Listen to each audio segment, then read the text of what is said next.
دیکھو گھر میں کوئی خواتین میں، لڑکیوں میں ڈپریشن اور اسٹریس کی بیماری لڑکوں اور مردوں سے زیادہ ہے، کیونکہ اللہ نے ان کو کمزور بنایا ہے، کمزور بنایا ہے۔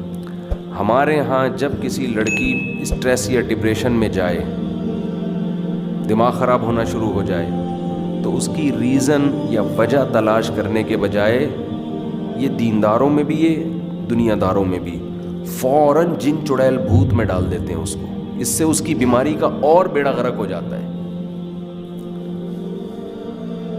بعض دفعہ نفسیاتی ڈاکٹروں کے پاس لے جاتے ہیں، نفسیاتی ڈاکٹر سارے اچھے نہیں ہوتے، یہ خوب سمجھ لیں، وہ خود نفسیاتی ہوتے ہیں، بعض دفعہ وہ اور بگاڑ دیتے ہیں معاملے کو، بعض دفعہ صحیح بھی ہوتے ہیں، میں سب کو ایک لاٹھی سے نہیں ہانک رہا۔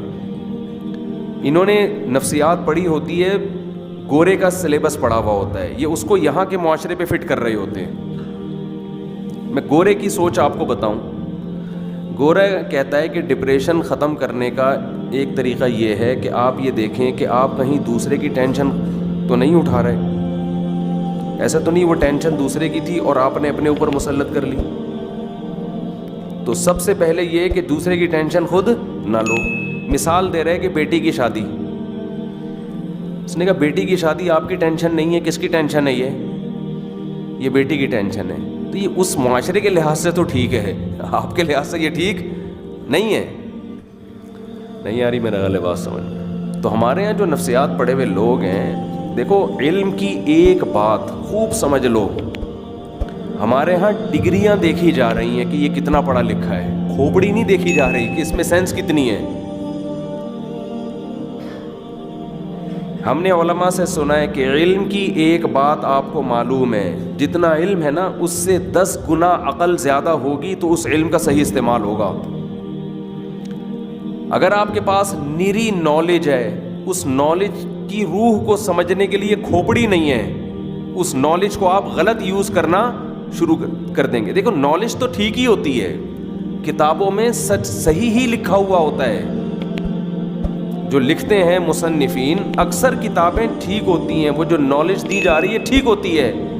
لیکن ایک عربی شاعر کا شعر ہے، وَكَم مِّن قَائِلٍ قَوْلًا صَحِيحًا وَآفَتُهُ مِنَ الْفَهْمِ السَّقِيمِ، کہ بہت دفعہ کہنے والا بات صحیح کرتا ہے، سننے والے کی کھوپڑی غلط سمجھ کے اس کا بیڑا غرق کر دیتی ہے۔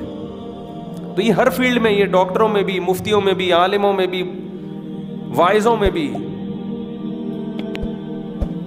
سب سے پہلے انسان یہ دیکھو، قرآن میں یہ لفظ بہت استعمال ہوا ہے، یؤتی الحکمۃ من یشاء، ہے نا قرآن میں، کہ اللہ جس کو چاہتا ہے حکمت عطا کرتا ہے۔ حکمت کسے کہتے ہیں؟ اللہ نے اپنی صفت بیان کی، حکمت والا، حکیم ہوں میں، اور پیغمبروں کے بارے میں فرمایا ہم نے ان کو حکمت دیا، حکمت دی، حکمت۔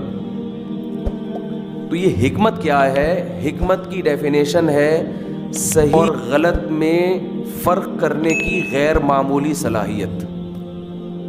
بہت مشکل ہے بات سمجھنا، بہت مشکل۔ دیکھو کچھ چیزیں تو بالکل کلیئر ہوتی ہیں، یہ صحیح ہے یہ غلط ہے، گٹکے کھانا صحیح ہے غلط ہے؟ بولو نا غلط۔ چرس ہیروئن پینا صحیح ہے غلط ہے؟ یہ تو سب کو پتا ہوتا ہے، اس کے لیے کوئی حکمت نہیں چاہیے۔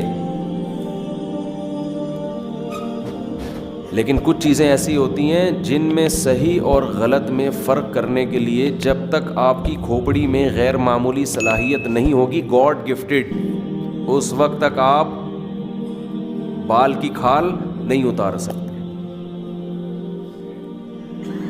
اس وقت تک آپ کے اندر وہ ملکہ پیدا نہیں ہوگا، وہ صلاحیت پیدا نہیں ہوگی۔ تو آپ لوگوں کو صحیح گائیڈ کرنے کے بجائے اسی علم کے ذریعے آپ لوگوں کو گمراہ کرنا شروع کر دو۔